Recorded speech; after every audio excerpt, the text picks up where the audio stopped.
क्या प्रॉब्लम है? देख रही हूँ। आप लोगों को आवाज आ रही है मेरी? नहीं नहीं, बिल्कुल बहन। इंदिरा जी बहन, आ रही है आवाज आंटी। बिल्कुल। जी आ रही आ रही है आवाज ना? जी हाँ। पहला अध्याय पढ़ रहे हैं हम। तिशबी एलिया, जो गिलाद में परदेशी में से था, उसने अहाब से कहा, इज़राइल का परमेश्वर यहोवा, जिसके सम्मुख मैं उपस्थित रहता हूँ, उसके जीवन की शपथ, इन वर्षों में मेरे बिना कहे ना तो मैं बरसेगा और ना ओस पड़ेगी। ये हम एलिया की बात कर रहे हैं। एलिया जो गिलाद में परदेशी था, इज़राइल के परमेश्वर जिसके सम्मुख में उपस्थित रहता हूँ, हालेलुया, उसके जीवन की शपथ, इन वर्षों में मेरे कहे ना मैं बरसेगा ना ओस पड़ेगी। बहुत सोचने का विषय है।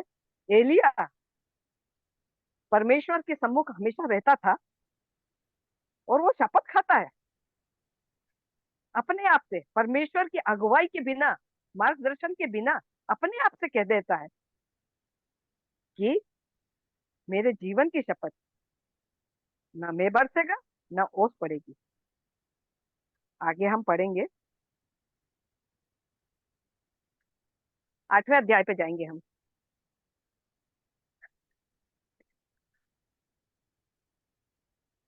नहीं, आगे ही पढ़ते हूँ मैं आगे। तब यहोवा का ये वचन उसके पास पहुंचा, दूसरा अध्याय, यहाँ से चलकर पूर्व की ओर जा और करीत नामक नाले में जो यर्दन के पूर्व में है छिप जा। परमेश्वर पिता उससे ऐसी बात करते हैं। जब उसने ऐसा बोला कि परमेश्वर की जीवन की शपथ, ना मैं बरसेगा ना ओस पड़ेगी, तो प्रभु यहोवा कहते हैं, ये वचन जब उसके पास पहुंचा, यहाँ से चलकर पूर्व की ओर जा और करीत नामक नाले में जो यर्दन के पूर्व में है छिप जा। प्रभु की आवाज सुनकर वो नाले में गया, करेत नाले में, और वहां छिप गया। उसी नाले में का पानी तू पिया कर, और मैंने कौओं को आज्ञा दी है कि वे तुझे वहां खिलाएं। हम लोग सब जानते हैं कि कौवे का नेचर कैसा रहता है, मगर ये प्रभु की आज्ञा थी कौवे के लिए। यहोवा का ये वचन सुनकर वे यर्दन के पूर्व में करेत नामक नाले में जाकर छिपा रहा। और प्रभु की महिमा देखिए कि सुबह और शाम कौवा उसे रोटी और मांस लाता था। जबकि कौवे से मांस छुड़ाना बहुत अद्भुत रहता है, मगर प्रभु की आज्ञा के अनुसार मांस भी देता। वे नाले का पानी पिया करता था। कुछ दिनों के बाद उस देश में वर्षा न होने के कारण नाला भी सूख गया, क्योंकि उसने परमेश्वर से विनती करी थी। तो नाला भी सूख गया कुछ समय के बाद। आगे हम आगे देखते हैं, एलिया और शारपत की विधवा। तब यहोवा का ये वचन उसके पास पहुंचा, चलकर गिदोन के सारपत नगर में जाकर वहीं रहे। सुन, मैंने वहां एक विधवा को तेरे खिलाने की आज्ञा दी है। परमेश्वर यहोवा, नाला तो सूख गया है। अब परमेश्वर कह रहे हैं, गिदोन के शारपत नगर में वहां रहे, मैं वहां एक विधवा को तेरे खिलाने की आज्ञा दी है। अंत में वहां की ओर चल पड़ा, वहां से चल दिया और शारपत को गया। नगर के फाटक के पास पहुंचकर उसने क्या देखा? जब वो नगर के गेट पे ही पहुंचता है, तो वो वहां क्या देखता है? एक विधवा लकड़ी बीन रही है। उसको बुलाकर उसने कहा, किसी पात्र में मेरे लिए थोड़ा पानी ले आ। तब वे लेने जा रही थी, तो उसने उसे पुकार कर कहा, अपने हाथ में एक रोटी, एक टुकड़ा रोटी भी ले मेरे पास लेती आ। उसने कहा, तेरा परमेश्वर यहोवा के जीवन की शपथ। जबकि वो प्रभु, आगे हम शुरू में पढ़े हैं कि परमेश्वर यहोवा ने उसे एक विधवा के पास खाने की आज्ञा दी थी, क्योंकि वो प्रभु जानता था कि वो एक विश्वासी थी। प्रभु उसके बारे में सब कुछ जानता था, जब भी तो अपने दासों को भेज दिया उसके घर में। और वह ऐसा कह रही है, तेरा परमेश्वर यहोवा, जबकि वो खुद का भी परमेश्वर है। विश्वासी लोग कैसे डबाडोल होते हैं, मेरा परमेश्वर नहीं, तेरा परमेश्वर है, ऐसे बोलती प्रेरित को। तेरा परमेश्वर यहोवा की जीवन की शपथ, मेरे पास तो एक भी रोटी नहीं है, केवल घड़े में मुट्ठी भर मैदा और कुप्पी में थोड़ा सा तेल है, और मैं दो एक लकड़ी बीन लाए हैं, लिए जाती हूँ। मैं अपने और अपने बेटे के लिए पकाऊंगी, और हम उसे खाएंगे, फिर मर जाएंगे। यानी उस पर परमेश्वर के पिता के ऊपर विश्वास नहीं, विश्वास ही है। वो चाहता है, जानता है, जानती है, जानना चाहिए उसे कि हमारा परमेश्वर अपने अपने लोगों के लिए व्यवस्था करेगा। मगर वो ऐसा बोलती है, विश्वासी होने के बाद भी ऐसा बोलती है। इस पर हम अपना ध्यान लगाते हैं कि किस प्रकार की बातें हो रही है।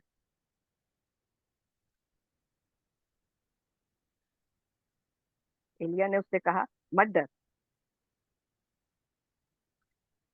जाकर अपनी बात को बात के अनुसार कर, परंतु पहले मेरे लिए एक छोटी सी रोटी बनाकर मेरे पास लेकर आ। फिर उसके बाद उसने अपने बेटे के लिए बनाना इसके बाद अपने बेटे के लिए बनाना, क्योंकि इज़राइल का परमेश्वर यहोवा यूं कहता है कि जब तक यहोवा भूमि पर मेंह न बरसाएगा, तब तक ना तो उस घड़े का मैदा समाप्त होगा, और ना उस कुप्पी का तेल। तब वे चली गई और एलिया के वचन के अनुसार किया।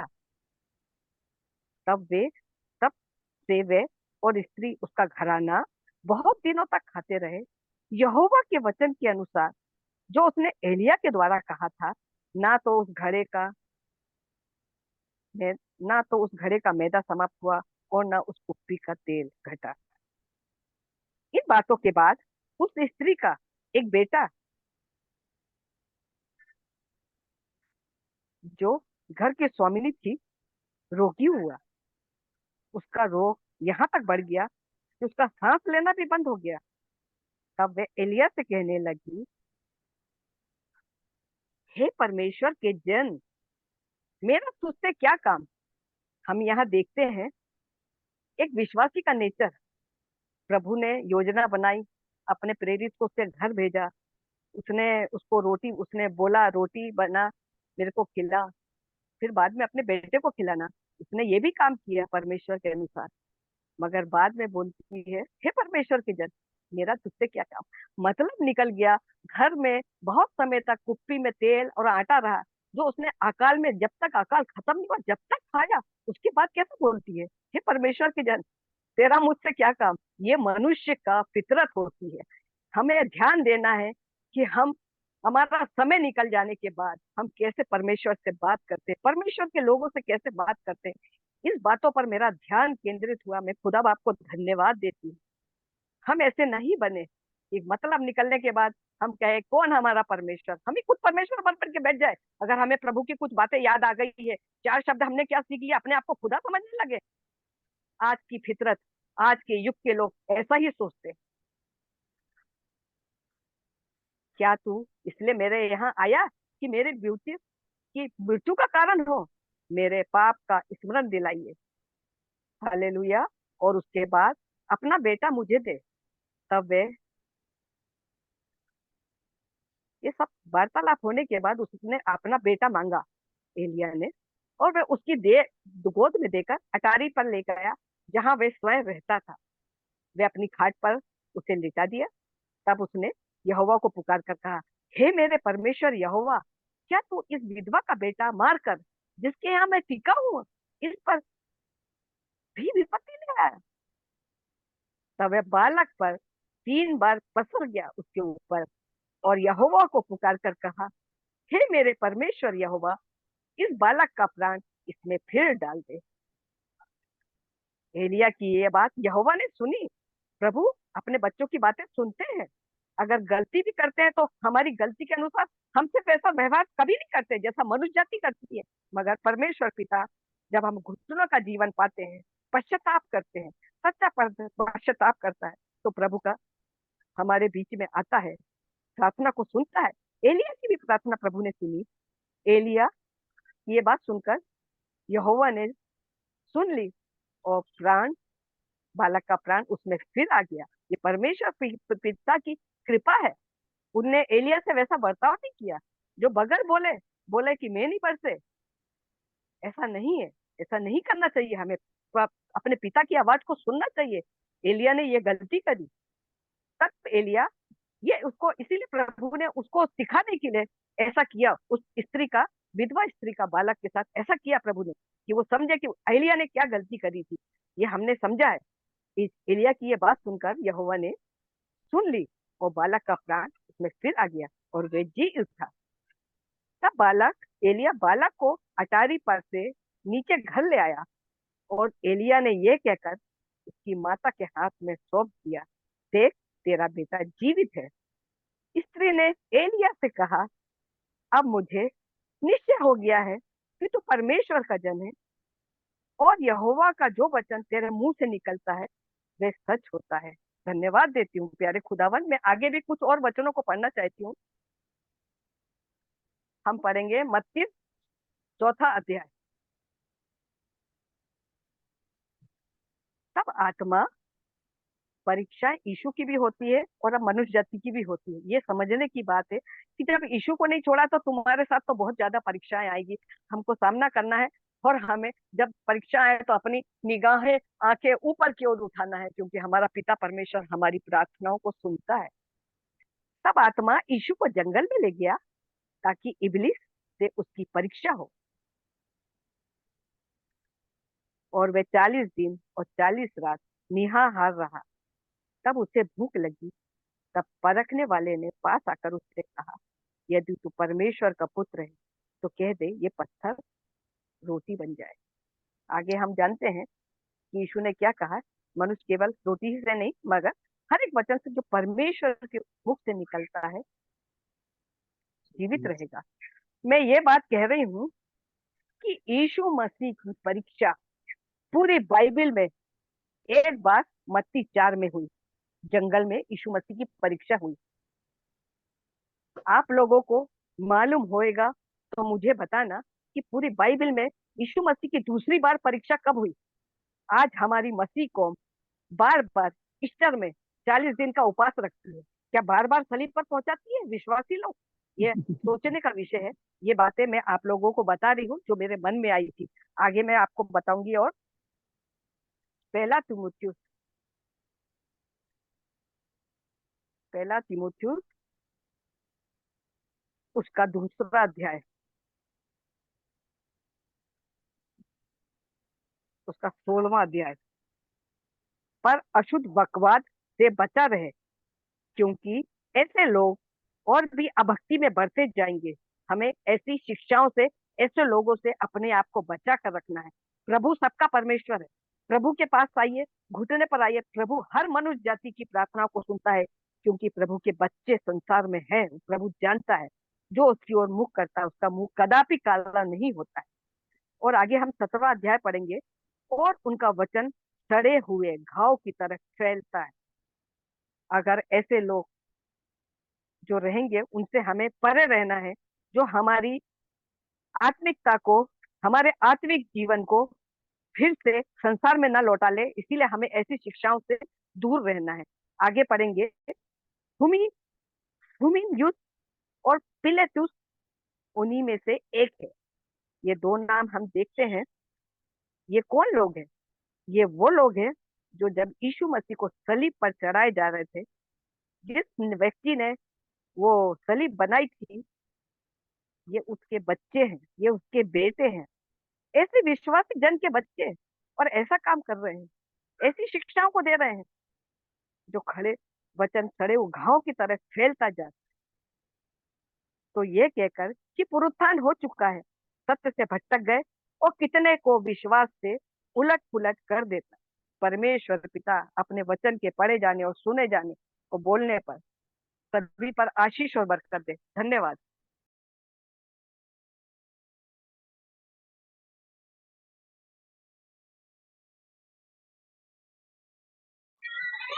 सो परमेश्वर पिता का प्रभु यीशु मसीह में धन्यवाद देते हैं इंदिरा आंटी जी के लिए, जिनके द्वारा ये सारे वचन हम तक पहुंचे। और जब वो सारपत की विधवा के बारे में वो बात रख रही थी, तो मेरे लिए जो व्यक्तिगत जीवन में जो चैलेंजिंग बात है कि थोड़ा सा ही था, वो मुट्ठी भर मैदा है, लेकिन प्रभु के जन के लिए पहले देने के लिए। और हाँ, नीति वचन 3 में भी हमने ही पढ़ा कि अपनी भूमि की सारी पहली उपज दे देकर यहोवा की प्रतिष्ठा करना सीखा, तब तेरे रसकुंडों से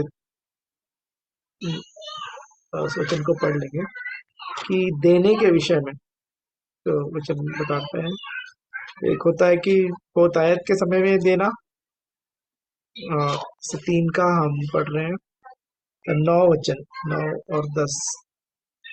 अपनी संपत्ति के द्वारा और अपनी भूमि की सारी पहली उपज दे देकर यहोवा की प्रतिष्ठा करना, इस प्रकार तेरे खत्ते भरे पूरे रहेंगे और तेरे रस कुंडों से नया दाख मधु बनता रहेगा। और वहां पे उस विधवा के पास सिर्फ मुट्ठी भर मैदा था, और उसके बाद वो तो कह रही थी अब खा के अब हम मैं और बेटा मर जाएंगे।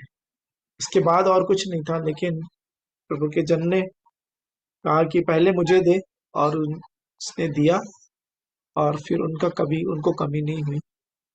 और सच में यही बात। और एक और विधवा या कंगाल स्त्री के बारे में लिखा, जिसको प्रभु यीशु मसीह देख रहे थे मंदिर में, जो लोग कैसे दे रहे हैं। तो 2 दमड़ियां देने वाली, उसके लिए प्रभु यीशु मसीह ने कहा था कि इसने सबसे ज्यादा दिया, सबसे बढ़कर दिया है, क्योंकि सबने अपनी बढ़ती में से दिया, लेकिन इसने अपने घटती में से दिया है।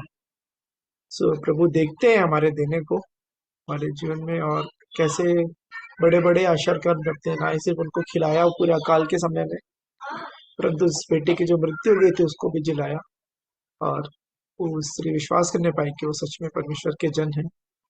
सो हम परमेश्वर पिता का धन्यवाद देते हैं कि ऐसा प्रभु की आवाज जब सुन लिए, फिर उसको हम पालन कर रहे हैं कि नहीं। और प्रभु सहायता करे। और आंटी ने ये भी कहा कि गलत शिक्षा वाले से भी बचना है। सो प्रभु हमको पहचान की आत्मा भी प्रदान करे, परखने वाली आत्मा। और परखना के विषय में जो बात मुझे याद आ रही है, शायद मैंने आपके सामने साथ भी शेयर किया, कि एक व्यक्ति थे, ये सच्ची बात है, अपने मित्र से पूछे जो कि बैंक में काम करते हैं, जो पे प्रिंट होते हैं नोट। तो उनसे पूछा कि आप लोग जो हो पुराने जो नोट, जो जाली नोट होते हैं, नकली नोट, आप उसको कैसे पहचान लेते हो? नकली नोट को कैसे पहचानने का क्या तरीका होता है? तो उनके मित्र ने, जो बैंक जहाँ पे जो प्रिंटिंग होता था, जहाँ वहाँ काम करते थे, वो बोले सबसे तरीका जो है वो है असली नोट को अध्ययन करना। जो असली नोट में क्या क्या विशेषताएं हैं, क्या क्या उसमें मार्किंग बने हुए हैं, कैसे कैसे उसमें जो फीचर्स हैं, यदि आप असली के सारी बातों को आप जान गए, तो फिर आप नकली को आसानी से पहचान जाएंगे। नहीं तो नकली तो कुछ भी हो सकता है, कागज भी हो सकता है, प्रिंटिंग हो सकता है, कलर हो सकता है, जो भी है। मैं वो नहीं बोल रहा, लेकिन उन्होंने फिर यही बताया, असली यदि पता है तो नकली पहचान में आ जाएगा। और यही बात है हमारे जीवन के लिए भी, कि प्रभु हमसे क्या कह रहे हैं। बहुत सारे लोग बहुत चीजों को कहते हैं कि प्रभु ने कहा, लेकिन उस बात की निश्चयता कि क्या सच में प्रभु ने कहा। क्योंकि एक व्यक्ति के बारे में है एक वर्णन वचन में, तो भविष्यवक्ता छोटा था, और उसको प्रभु ने कहा कि तू जाना और राजा से बातें कहना और कुछ भी नहीं खाना। तो वो वहां पे तो राजा के सामने जब उनको कहा गया कि अब खा लो, तो उसने नहीं खाया। लेकिन जब वो बाहर निकले, तो एक पुराना भविष्यवक्ता जो था व्यक्ति, वो उसने उसको उनसे बातचीत की, और फिर कहा कि प्रभु ने कहा है कि तुम खा लो। और उसने भोजन किया, उसके कारण वो छोटे जो भविष्यवक्ता जो था, उसकी मृत्यु का वो कारण बन गए। तो यही बात है कि वो प्रभु के नाम से ही उसने कहा, कि परमेश्वर ने कहा कि अब तुम खा सकते हो। मेरे पास भी प्रभु का वचन पहुंचा था, जबकि उस व्यक्ति के पास सीधे तौर पे प्रभु का वचन पहुंचा था कि तुमको कुछ नहीं खाना है। लेकिन उसने, वो व्यक्ति दूसरे भविष्यवक्ता के नाम के कारण फंस गए, और उनकी मृत्यु की कीमत चुकानी पड़ी अपनी जान देकर। सो यही बात है कि अपने जीवन में हम प्रभु की बात को, जो हमसे वो कह रहे हैं, उसको करें। और ये ना सोचें कि हमारा फायदा होगा, नुकसान होगा। प्रभु के लिए कुछ भी करेंगे तो वो कभी किसी का उधार नहीं रखते हैं।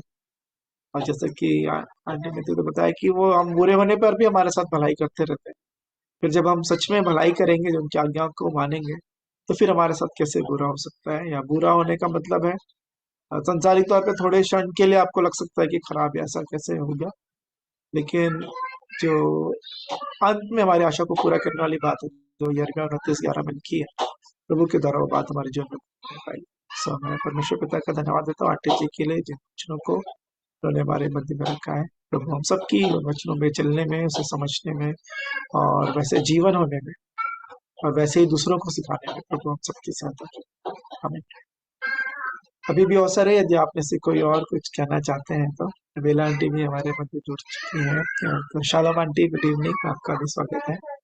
या विजय अंकल भी कुछ कहना चाहते हैं तो अवसर। पहले मैं अपनी बड़ी बहन को अवसर देता हूँ।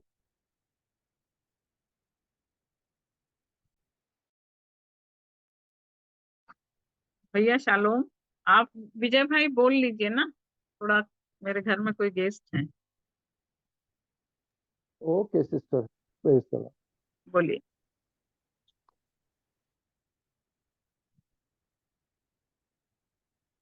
हर एक बात में प्रभु के नाम की महिमा हो। जैसे अभी हमने पढ़ा, सुना भी भाई बहन इंदिरा के द्वारा,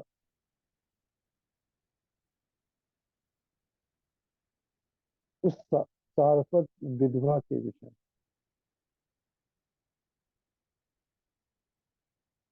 प्रभु अपने लोगों को अपने अपनी आज्ञाएं देता हर एक मनुष्य के जीवन में।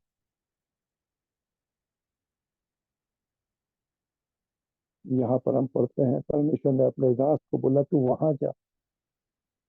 जैसे बहन बता रही थी, जब वो नाले में था तो सबको मालूम है किस विषय में बात चल रही है, इसलिए तो वहां पर नाले में जाके वहीं पर वो परमेश्वर ने उसको वहां का भी सौंप रखा था।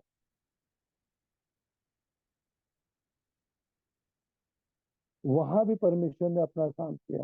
फिर उसके बाद उस सारपत विधवा के घर भेज देता। तो परमेश्वर की योजना भी बड़ी बड़ी है। वो कैसे अपने लोगों को लिए चलता है, कैसे अपने पद चिन्ह दिखाता है, हम कैसे उसके पद चिन्ह पर चलें। वचन में लिखा हुआ है कि वो हमें सामर्थ्य देता है। वचन में लिखा हुआ है वह हमको आशीष देता है। वचन में लिखा हुआ है वो हमें शांति देता है। वचन में देता है वो हमको मेल मिलाप की आत्मा देता है। ये परमेश्वर का काम हम मनुष्य के जीवन में। तो इसी विषय को लेते हुए कि परमेश्वर हमको मेल मिलाप की आत्मा, शांति देने वाला परमेश्वर, हमको बल देने वाला परमेश्वर, हमको अपनी सामर्थ देने वाला परमेश्वर, आशीष देने वाला परमेश्वर आज हम और आपसे क्या बोलना चाहता है।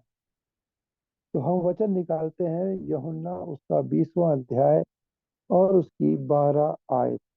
यूहन्ना 20 और उसकी 12 आयत।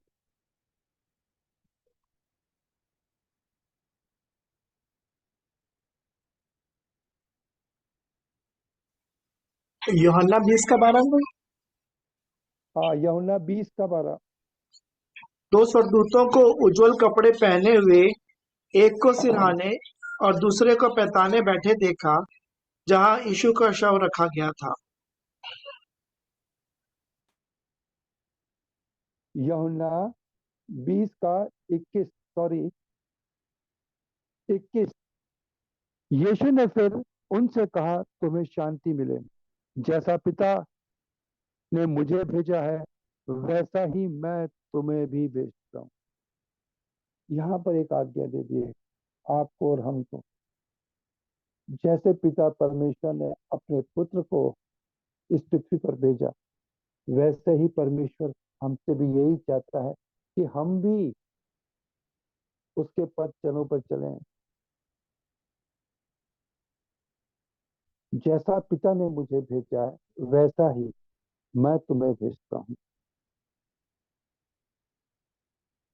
और यह कहकर उन पर फूका और उनमें उसने कहा पवित्र आत्मा मिले।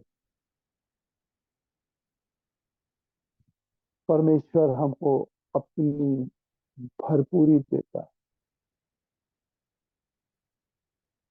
अपनी मेल मिलाप की आत्मा हमारे जीवन में डालता है। और यहाँ लिखता है, एक बार फिर से पढ़ता हूँ, तुम्हें शांति। एक और निकालते हैं अय्यूब 22 का 21।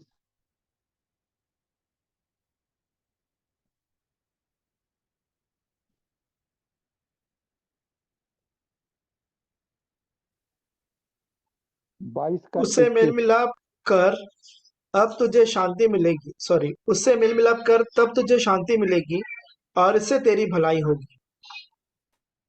यहाँ पर भी परमेश्वर कह रहा है कि हमको हर एक मनुष्य जाति से, आज मैं किसको सुन रहा था, हाँ, नीतू,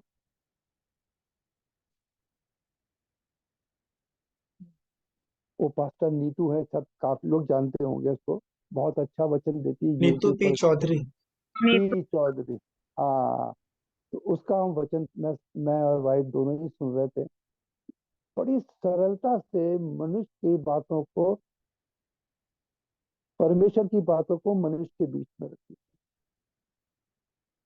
उनकी पूरी यूट्यूब में, जैसे आप लोग की भी पूरी यूट्यूब में रहता है, या आशीष भाई का रहता है सारे वचन, ऐसे ही उनका भी यूट्यूब में। और प्रभु उनके द्वारा मुझे बड़ी शिक्षा दी कि हम कैसे अपने पड़ोसियों से मेल मिलाप करते हैं। इस बात को मैं केवल एक ही बात बोलना चाहता हूँ, ये सच है कि अगर हम मेल मिलाप नहीं करेंगे तो परमेश्वर अपनी आशीष हमारे जीवन में मिलेगा। क्योंकि और इस समय जब जहां मैं रहता हूँ, मैंने आप लोगों को पहले बताया, क्रिश्चियंस मोहल्ला, सब सिर पर बैठना चाहते हैं। मैं किसी से बस, आपने मेरे इधर लेफ्ट में मेरे कजन रहती हैं, इधर मेरे एक पड़ोस हैं वो, और मेरा सामने मेरा कजन रहता है। मैं इनके सिवा किसी से नहीं। पास्टर यहाँ के जो है प्रवीण मैसी, वो आते हैं घर, प्रार्थना करते हैं, सब कुछ है, परंतु मेल मिलाप मैं किसी से पसंद नहीं करता। सिर्फ मेल मिलाप मैं प्रभु के वचन से करता हूँ। और जैसा उसने कहा है, मैंने तुझे भेजा है। जब पवित्र आत्मा उतरा लोगों पर, तो परमेश्वर यहोवा ने सबको दो दो करके भेज दिया। और आज वो समय है कि परमेश्वर हमारे जीवन में डाल रहा है, जैसा मैंने, मेरे पिता ने मुझे भेजा, वैसा ही मैं तुम्हें भेजा। मैं अपने जीवन में इस गलती को मानता हूँ।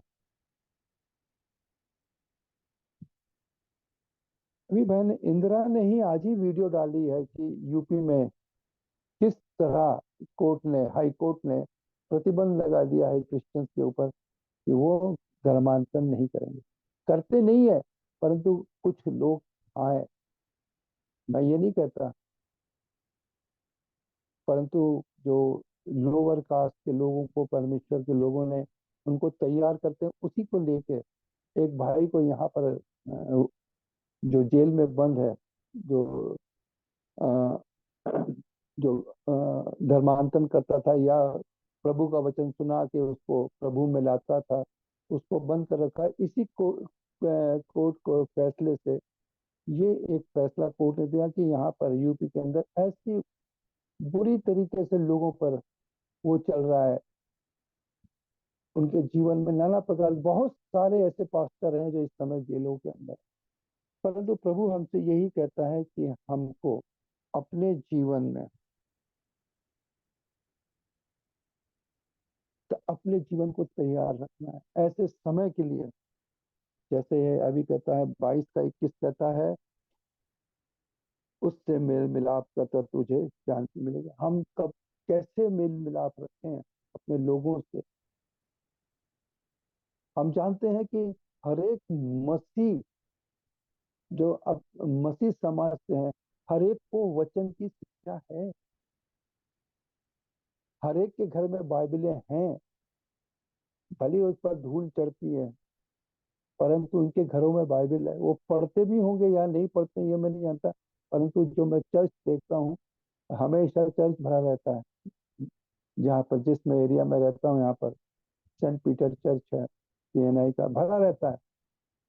लोग पास्टर उनको तैयार भी करते हैं कि मेल मिलाप करने के लिए, फिर भी मनुष्य, हम जैसे लोग, मैं भी अपने को भी कह सकता हूँ कि मेल मिलाप नहीं करना चाहते। केवल इस वचन के आधार पर हम ये कह सकते हैं कि हमारे जीवन की जो कमी और घटी है, जैसा हमें प्रभु यीशु ने आज्ञा दी है कि जाओ मेल मिलाप करने के लिए, बार बार मेल मिलाप का वचन हमारे मध्य में आता है। अगर हम उसके पद चरणों पर नहीं चलेंगे तो हम मेल मिलाप नहीं कर पाएंगे। हम लोगों को वचन तो सुनाएंगे पर वचन उसको लोग सुन के भी इनकार कर देंगे, जैसे बीज बोने वाले के विषय में लिखा हुआ है, जैसे उस अड़ाऊ पुत्र के विषय में लिखा हुआ है। परंतु परमेश्वर कहता है मेरे पद पर चलो। भजन संहिता, एक और वचन पढ़ेंगे, भजन संहिता 29 का 11। भजन संहिता 29 का 11।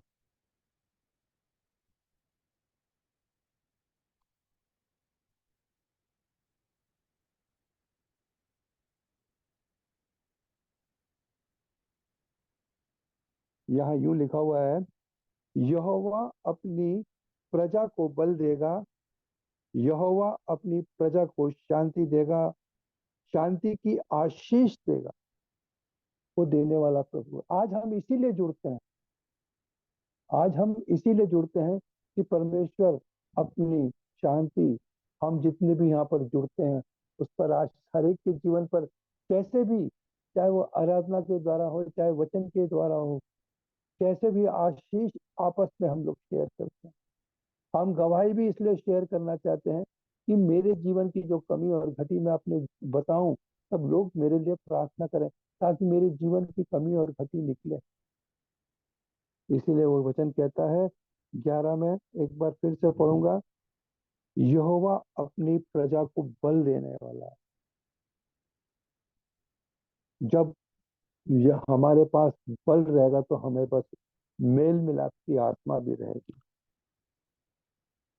यहोवा अपनी प्रजा को शांति देता है। यहोवा यीशु का मैं धन्यवाद देता हूँ।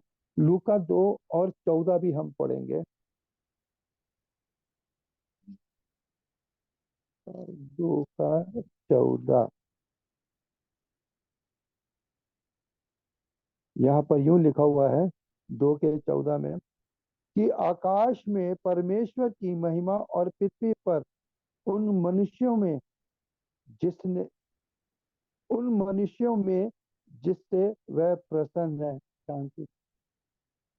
वो हमको शांति देने वाला है। आज हम देखते हैं, इस बात को गौर करें कि कैसे लोगों को सताया जाता है, जबकि यूपी में बहुत ज्यादा है, फिर भी परमेश्वर के लोग अपना मुंह नहीं खोलते। ये शरीर तो मिट्टी का है और मिट्टी में मिलेगा। लोग इस वचन को जो पढ़ते हैं उनका हृदय परिवर्तन हो जाता है, उनके हृदय में शांति आती है। जैसा लिखा हुआ है कि जब वह बादलों से आएगा तो वो हर एक जन जो सो गए हैं प्रभु में उनको उठाएगा। इसलिए मैं प्रभु का धन्यवाद देता हूँ। एक वचन और पढ़ेंगे, फिलिपियो 4:4 और 7, 4 से 7।